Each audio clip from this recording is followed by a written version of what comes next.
tôi nói thiệt với các bạn nè, cô chú anh chị em nè, bây giờ từ xưa giờ từ trước giờ nha, bao nhiêu cái kênh YouTube lớn, bao nhiêu cái kênh YouTube nhỏ, cô chú anh chị em biết không, tưởng tượng được không?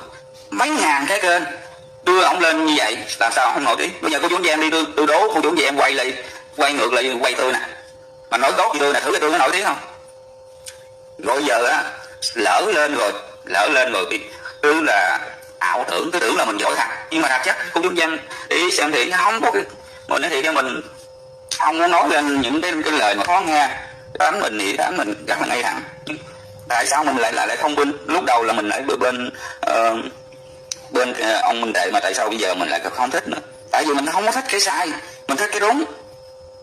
Chứ giờ bên anh Báo hay hoặc là những người này kia bên YouTube với em Sông Lam này kia chứ không quen biết, có biết mình là ai, mình có biết họ là ai không? Tại sao mình lại nói lên cái người này tốt người kia xấu làm gì? Tại vì mình thấy người ta tốt thì mình nói tốt, người ta xấu thì mình nói xấu.